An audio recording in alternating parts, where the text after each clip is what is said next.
Hello दोस्तों। कल हमने निर्मल ज्योति क्लासेज में छंद का क्लास फर्स्ट आपको पढ़ाया था।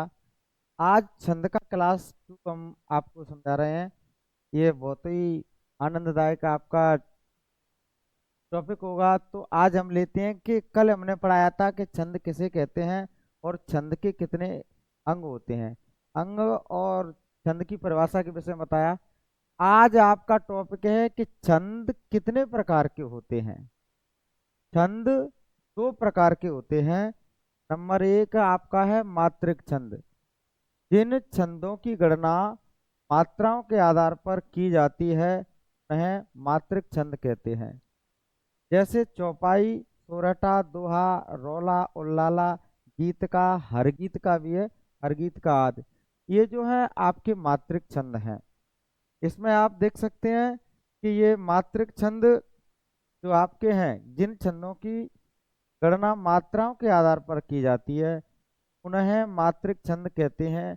जैसे चौपाई, सोरठा, दोहा, रोला, उल्लाला और गीतिका। अब आपको ये ध्यान रखना है कि चौपाई छंद आपका, सोरठा छंद, दोहा, रोला, उल्लाला और ये गीत का छंद है, ये आपके मात्रिक छंद होते हैं। अब मात्रिक छंद तीन प्रकार के होते हैं। मात्रिक छंद में तीन प्रकार का आपका, एक सममात्रिक छंद, दूसरा अर्ध सममात्रिक छंद, तीसरा विषम मात्रिक छंद। तो जो सममात्रिक छंद है वो चौपाई, गीत का, हर गीत का और रोला है। अर्ध सममात्रक जो छंद है वो दोहा, सोरठा, बरवे और उल्लाला होता है। विषम मात्रक छंद कुंडलियां, जो दोहा प्लस रोला से मिलकर बनता है। और छप्पे छंद जो रोला प्लस उल्लाला से मिलकर बनता है। मैंने कल छंद के फर्स्ट क्लास में आपको समझाया था कि जो चौपाई छंद है और गीत का, हर गीत का, रोला छंद है, दोहा, सोरठा, बरवे, उल्लाला है, इनमें मात्राएं कैसे लगाई जाती हैं ये मैं आपको आगे भी इस वीडियो में आपको समझाऊंगा कि इनमें मात्राएं कैसे लगाई जाती हैं। तो आपको पहले ये ध्यान रखना है कि सममात्रक छंद कौन सा है। याद करिए एक बार जरा। चौपाई, गीत का, हर गीत का और रोला। अर्ध सममात्रक छंद कौन सा है? दोहा, सोरठा, बरबे, उल्लाला। और विषम मात्रक छंद कौन सा है? कुंडलियां और छप्पे छंद। इस प्रकार से आपके ये मात्रक छंद तीन प्रकार के होते हैं। अब आता है आपका वर्णिक छंद। जिन छंदों की गणना वर्णों के आधार पर, किसके आधार पर? वर्णों के आधार पर की जाती है उन्हें वर्णिक छंद कहते हैं। जैसे सवैया, कवित आदि। ये जो सवैया और कवित हैं, इनको वर्णों के आधार पर इनकी गणना की जाती है, क्योंकि इनको गिना जाता है, इनकी अक्षरों को गिना जाता है कि इनमें कितने अक्षर हैं, तो इसलिए उनको वर्णिक छंद कहते हैं। अब मात्रक जो छंद आपका है वो आप एक बार और ध्यान करें।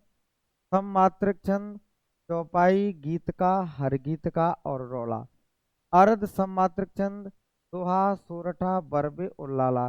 विषम मात्रक छंद कुंडलियां और छप्पे छंद होता है।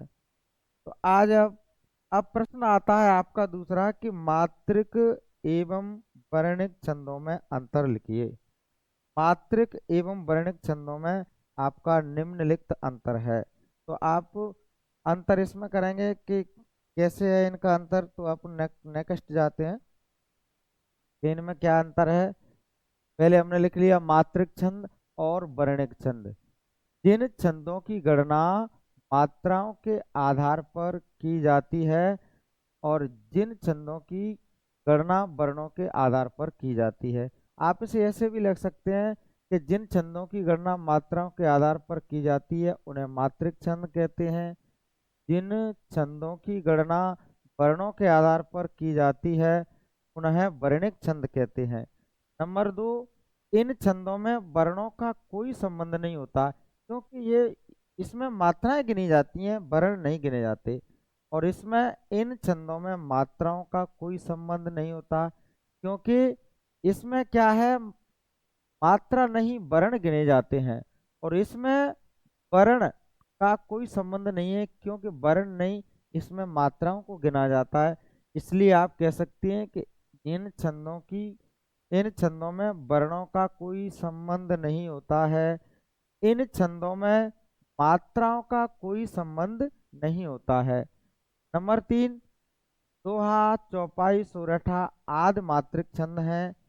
कवित्त, सवैया आदि वर्णिक छंद हैं। तो ये दोहा, चौपाई और सोरठा है, ये आपके मात्रिक छंद हैं, और कवित्त, सवैया है वो आपके वर्णिक छंद हैं।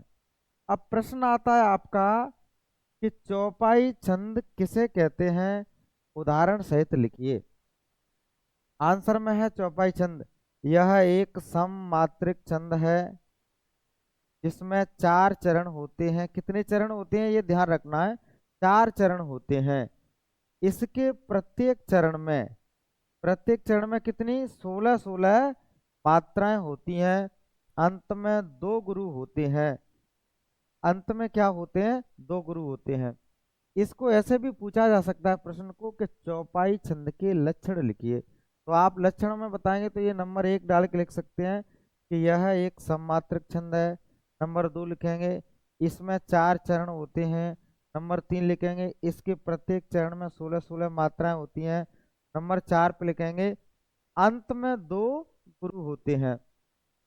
उदाहरण से आप समझ लेंगे इसे, जिस प्रकार हमने एक चौपाई लिखा कि सुत बित नार भवन परिवारा होए जाए जग बारह बारा, अस विचार जिय जागहु ताता मिलय न जगत सहोदर भ्राता।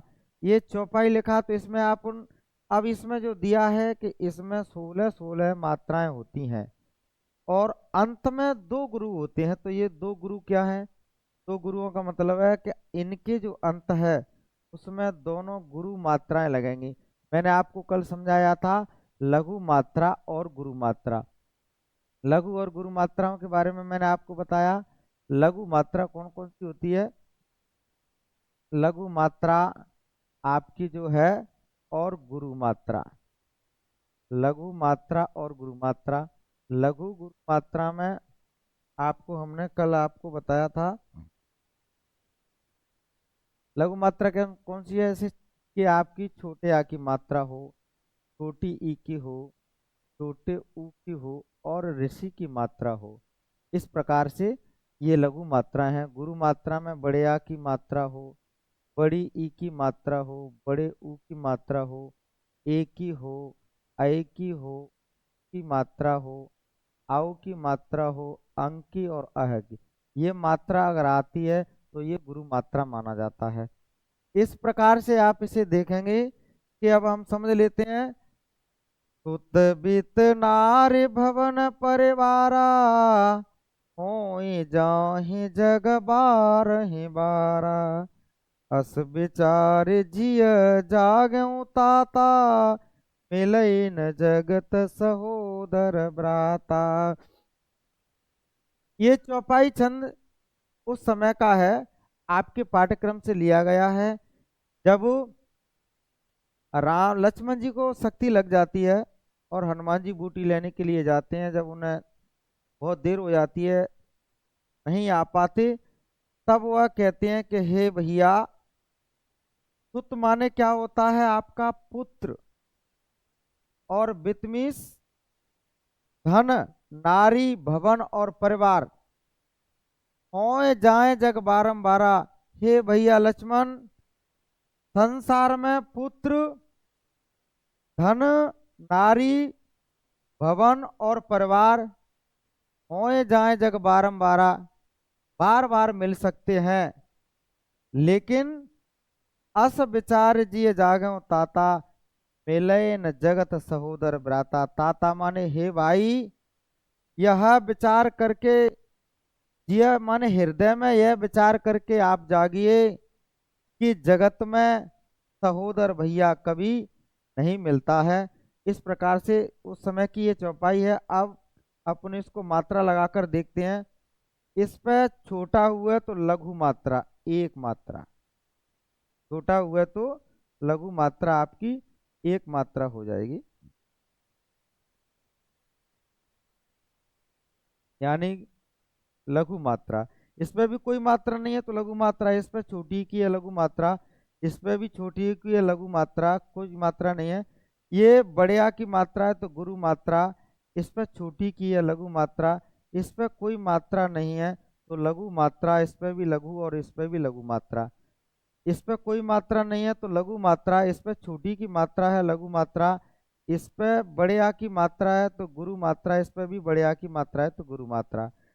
अब ये कहा है ना कि इसमें ये अंत में दो गुरु होते हैं, तो अंत में देखिए दो गुरु आ गए आपके।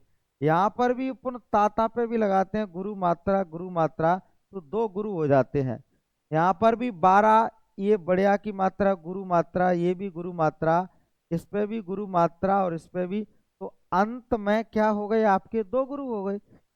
अब इस प्रकार से इस पे भी है, ओ की मात्रा है तो गुरु मात्रा, छोटी की मात्रा लघु मात्रा, ये गुरु मात्रा, छोटी की मात्रा है तो लघु, इस पर कोई मात्रा नहीं है तो दोनों पर लघु मात्रा, इस पर गुरु मात्रा, ये लघु लघु मात्रा। इस प्रकार से अब अपन गिनते हैं कि प्रत्येक चरण में, कल मैंने फर्स्ट क्लास में बताया था कि यहाँ से यहाँ तक एक चरण होता है, यहाँ से यहाँ तक दो चरण, ये आपका तीसरा चरण है और ये आपका चौथा चरण है। तो इनमें आपकी मात्राएं मिलती हैं क्या, ये अ है तो ये कौन सा रूप है, मात्राओं का वास्तविक रूप है, इसलिए अ है तो छोटा आ है तो एक मात्रा लघु मात्रा, ये भी लघु मात्रा, ये लघु मात्रा, इस पे गुरु मात्रा, इस पे लघु मात्रा, इस पे लघु मात्रा और इस पे भी लघु मात्रा, ये गुरु मात्रा, ये लघु और ये भी लघु मात्रा मिलें, इस पे लघु मात्रा लघु। ये छोटी ई है जो कौन सा रूप है, मात्राओं का वास्तविक रूप है, क्योंकि स्वर वास्तविक रूप में आया है तो छोटी ई है तो इसकी लघु मात्रा, ये भी लघु मात्रा, ये लघु मात्रा, लघु और लघु मात्रा, इस पर भी लघु, इस पर ओ की मात्रा है तो गुरु मात्रा, इस पर लघु मात्रा और लघु। अब अपन गिनते हैं कि इसके प्रत्येक चरण में 16-16 मात्राएं हुई क्या, यहाँ से और यहाँ तक आप देखते हैं 1 2 3 4 5 6 7 8 9 10 11 12 13 14 15 16, यानी ये आपका चरण जो लिखा है बिल्कुल सही है। अगर मात्राओं 16 मात्राएं नहीं हो पाती या 14 मात्रा रह जाती या 17 मात्राएं हो जाती तो ये चौपाई छंद आपका सही नहीं था, ये चरण सही नहीं था। तो आपका ये चरण सही है। अब इसमें भी गिनते हैं 2 3 4 5 6 7 8 9 10 11 12 13 14 15 16, इसमें भी कितने हैं 16 हैं और इसमें भी कितने थी 16 मात्राएं थी। तो आप इसको देख सकते हैं कि 16-16 मात्राएं आपके प्रथम और द्वितीय चरण में है, तो ये आपका सही है। अब तृतीय चरण में आप गिनते हैं 1 2 3 4 5 6 7 8 9 10 11 12 13 14 15 16, इसके तीसरे चरण में भी कितनी है आपकी 16 मात्राएं हैं। अब इधर आप देखते हैं 1 2 3 4 5 6 7 8 9 10 11 12 13 14 15 16, इसमें भी 16 मात्राएं हैं। तो इसके चारों चरण में 16-16 मात्राएं हैं, तो आपका ये चौपाई छंद बिल्कुल सही है। इस प्रकार से साथी आपकी समझ में आया। अगले क्लास में मैं कल जो है आपको क्लास छंदों का क्लास 3 पढ़ाऊंगा, इसमें आपको और जो जानकारी है मात्राओं के बारे में और दुआ छंद आपका है, सोरठा छंद है, इनके बारे में बताएंगे। तो आज तक के लिए ये वीडियो इतना ही। साथियों वीडियो अगर पसंद आए तो लाइक करें, शेयर करें और इसको बड़े ध्यान से पढ़ें। ये इम्पोर्टेंट क्वेश्चन है जो कि चौपाई छंद आपका बहुत ही इम्पोर्टेंट क्वेश्चन है जो कि आपके एग्जाम में आने वाला है। थैंक यू, धन्यवाद।